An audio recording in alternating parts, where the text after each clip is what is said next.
Meus amados e preciosos irmãos em Cristo Jesus, a graça e a paz do nosso Senhor sejam sobre a sua vida. Nessa oportunidade de hoje, eu quero estar falando com você a respeito de um assunto muito importante para todo servo de Deus, para todo homem de Deus, para toda mulher de Deus. Você não pode ignorar esse assunto importante. Todo pastor, ele deveria reforçar esse assunto, deveria relembrar, embora é uma chave abandonada pela igreja. Irmãos, é isso mesmo. E, infelizmente, essa chave que eu vou falar para vocês hoje, esse recurso, esse caminho, você pode chamar do jeito que você quiser, é uma chave, é um recurso abandonado pelo povo de Deus. Porque nós achamos, porque nós já vamos à igreja, nós já participamos do culto, então já está tudo resolvido. E muitas pessoas têm a sua fé enfraquecida, estão com as suas vidas espirituais abaladas, suas famílias, seus casamentos estão prejudicados e danificados porque está lhes faltando essa chave. Davi, e que chave é essa? Essa chave que eu vou falar para vocês e que foi abandonada pela igreja, não estou me referindo a todo mundo, né? Isso não significa que é todo mundo, mas você vê muito poucos pregadores falando sobre isso, poucos pastores nas suas reuniões advertem os irmãos, aconselham e incentivam as suas ovelhas a praticarem isso. O que é, Davi? O culto doméstico. É só isso, Davi? Não, não é só isso. No passado, as igrejas eram mais fortes porque as famílias eram mais fortes. As famílias buscavam a Deus não somente nas reuniões, meus amados, mas também na sua própria casa. Elas levantavam um altar na sua casa. Elas oravam junto. Os homens de Deus, eles não deixavam para tudo ser resolvido só na igreja, não. Eles colocavam os seus filhos para orar, os casais oravam juntos, os homens liam a palavra de Deus juntos com os seus filhos. Logo, a sua casa, ela ficava bem alicerçada, protegida, reparada. Então, esse altar parece que foi abandonado, meus irmãos. Muitas pessoas hoje, muitas famílias estão sofrendo, muitos casamentos estão danificados. Por quê? Porque eles não praticam, não têm a prática do culto doméstico. Eu não estou falando de um culto evangelístico. Um culto evangelístico é aquele evento que você marca, às vezes, na sua casa mesmo, na garagem da sua casa, e você convida várias pessoas, os seus parentes, para participar. É uma coisa que você tem a oferecer, porque você já se abasteceu de Deus. Mas o culto doméstico é algo pessoal, é algo que você está levantando com a sua família para adorar e para buscar a Deus. Isso repara as brechas, isso torna vocês mais fortes. Famílias que cultuam a Deus, famílias que fazem o culto doméstico nas suas casas, e não somente no culto, é claro que é muito importante, mas as famílias que praticam o culto doméstico tornar-se-ão muito fortes, tornar-se-ão protegidas por Deus. Meus amados, vamos aqui à palavra do Senhor, para que não fique nas minhas palavras, mas vamos a isso, Deuteronômio capítulo 11, você pode ler aí na sua casa depois com calma, dos versos 18 até o 21, que está falando sobre esse assunto aqui, mas eu vou ler logo o 19, né, que diz assim, ó, e ensinas a vossos filhos, falando delas assentado em tua casa, andando pelo caminho, deitando-te e levantando-te. Quer dizer que em todo tempo você precisa envolver a sua família, meu amado irmão, minha irmã, você que tem essa responsabilidade de cuidar das suas filhas, conduzir as suas filhas, os seus filhos no caminho do Senhor, você precisa abrir a sua boca e falar aquilo que você aprendeu para os seus filhos. Ah, sabe, ele vai poder escolher o caminho quando ele crescer, Deus não vai deixar que se perca.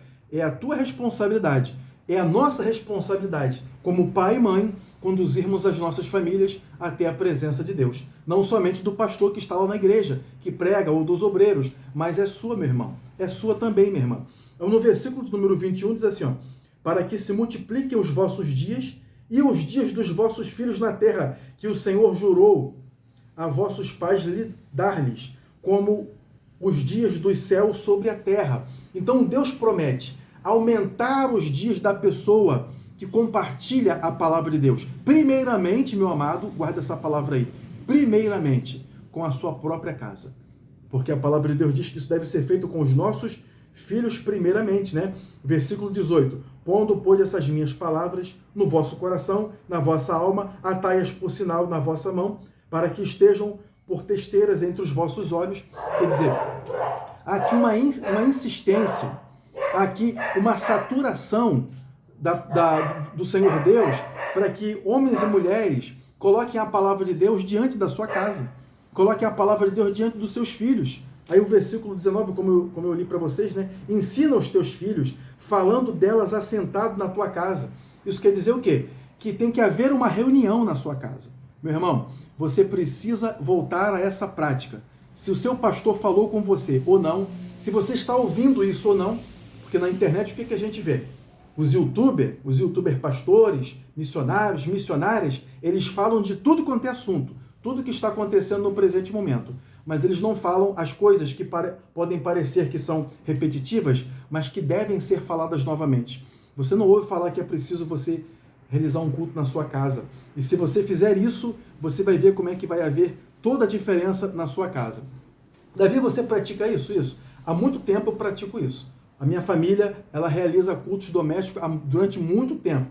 Agora o meu filho mais velho não está nesse período, pelo menos, né? Eu não sei o que será do futuro, porque o futuro pertence a Deus, mas nesse presente momento, ele não está morando conosco, está morando em outra localidade, em outra cidade, na verdade, em outro país, a trabalho, né? Mora junto com a minha irmã, mas mesmo assim, quando nós realizamos o culto aqui, ele é chamado para que ele possa participar, chamado que eu digo, né? Nós fazemos o culto, ele participa online, então ele lê a Bíblia, ele ora conosco, ele só sai dali quando o culto acaba. O que eu quero dizer com isso? Quero dizer para você que nós devemos praticar isso, que isso traz para nós um reforço espiritual.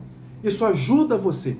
E podem acontecer, o apóstolo Paulo, antes de eu continuar, lá em 2 Timóteo, no capítulo 3, Deus me deu essa palavra aqui, eu quero ler aqui para você, 2 Timóteo, capítulo 3, no versículo 14, essa passagem é bem conhecida. O apóstolo Paulo, ele falou para Timóteo assim, ó, tu, porém, permanece naquilo que aprendestes e de que fostes inteirado, sabendo de quem o tens aprendido. Ok, todo mundo conhece essa passagem. Agora veja só o versículo 15, o que ele diz aqui, ó.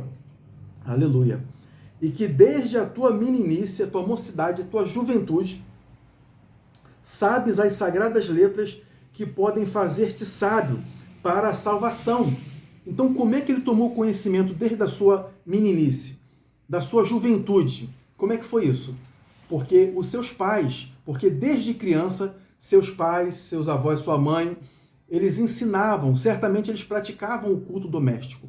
Então, por isso que Paulo pôde instruir Timóteo, né? Timóteo ele pôde ser alistado nesse exército de Cristo para ele ser um representante forte no Evangelho. Por quê? Porque desde criança ele era preparado, né? Desde a sua meninice, sabes as sagradas letras que podem te fazer sábio para a salvação. Então, para você dar alguma coisa para alguém, você precisa receber e ser abastecido, meu irmão.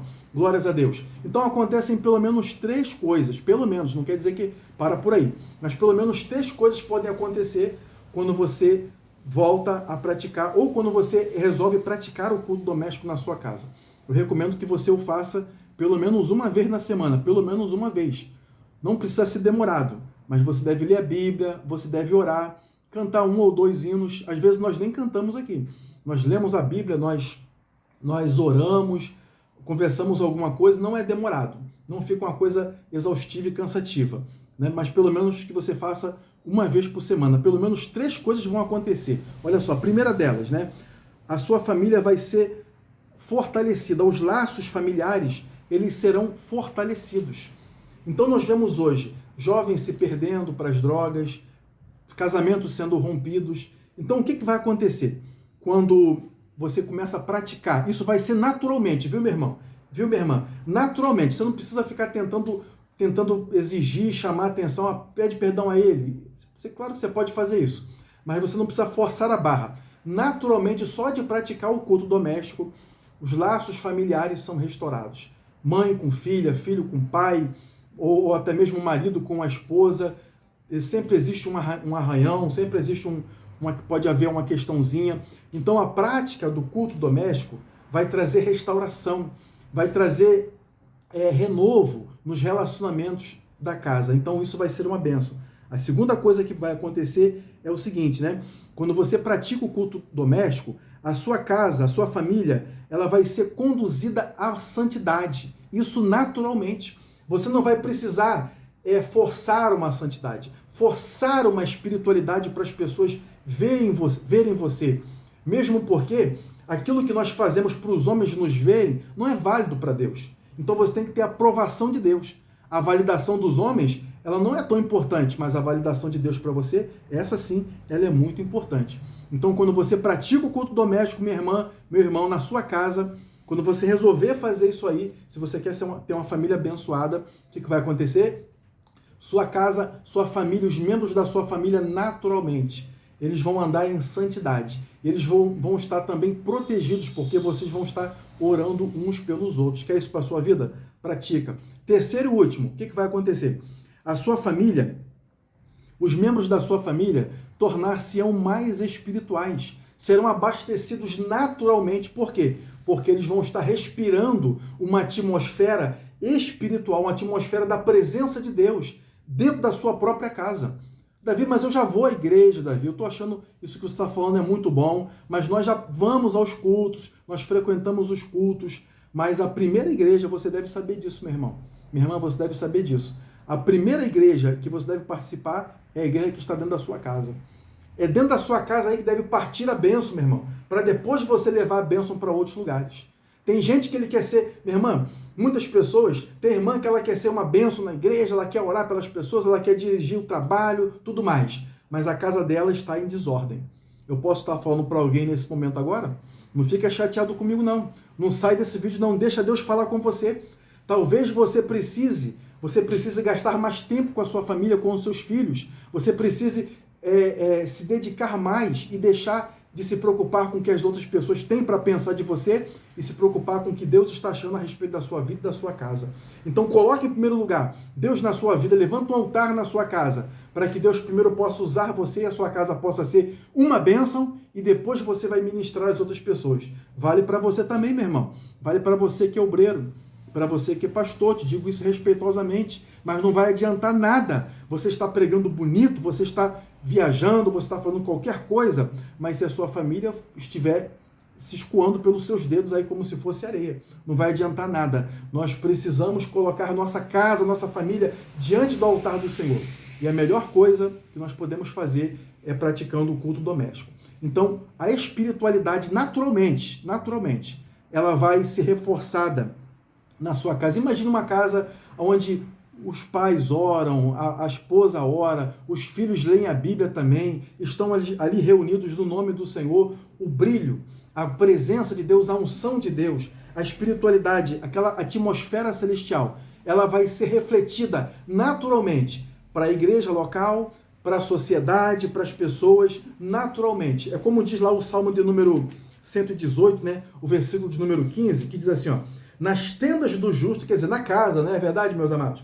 Na tenda do justo, há voz de júbilo e de salvação. A destra do Senhor faz proeza, aleluia. Glórias a Deus. Meu irmão, deixa na tua tenda, meu irmão, ter voz de júbilo, fazer culto aí, oração. Não estou falando do culto público não, viu, meu irmão? Culto evangelístico não, você pode até chamar um vizinho, mas faça isso frequentemente, vocês aí, e você experimentará e você verá, minha irmã, o que Deus fará na sua vida. Mas dá tempo para Deus trabalhar, tá? Ah, Davi, eu comecei, mas não estou vendo resultado. Você está fazendo 1, 2, 3 cultos e você quer resultado? Quando você está doente, o médico passa para você aí um diagnóstico, né? Um medicamento, e você tem que tomar durante 7 dias, 14 dias, não sei, 21 dias, para você ter o resultado. E muitas das vezes, depois disso ainda, o médico ainda passa para você uma vitamina para você tomar durante um longo prazo para você se recuperar. Para a sua família ficar de pé, bem firme, meu amado, minha irmã, amados do Senhor, ovelha preciosa do Senhor Jesus, que está recebendo esse recado de Deus, se Deus está falando com você, se você chegou nessa parte desse vídeo, até essa parte desse vídeo aqui, é porque realmente você está interessado naquilo que Deus tem para a sua vida. Então, comece a praticar e espere Deus operar, porque Deus fará coisas grandes na tua vida, no nome de Yahushua HaMashiach, o nosso precioso Salvador e Messias. Vamos orar nesse momento agora. Estenda as tuas mãos assim comigo, só como um sinal de confirmação, só como confirmação, ok? Se você puder, se você estiver dirigindo, preste atenção no seu trabalho, se você estiver operando uma máquina de precisão, também continua atento aí, ok? Deixa eu orar. Precioso Pai, eu oro a Ti no nome do Teu Filho agora. Visita essa casa, visita esse homem e essa mulher, toca nessas crianças, Envia o teu poder agora, Pai. Joga todo o mal por terra. Eu oro a Ti e te agradeço pela restauração. No nome de Jesus, no nome de Yahushua HaMashiach. Amém e amém, Jesus. Glórias a Deus. Se você gostou do vídeo, se esse material te abençoou, deixa o like aí. Se quiser também considerar em se inscrever no canal, se inscreve no nosso canal, ativa o sininho de notificações. Deus abençoe a sua vida grandemente, no nome do Senhor Jesus.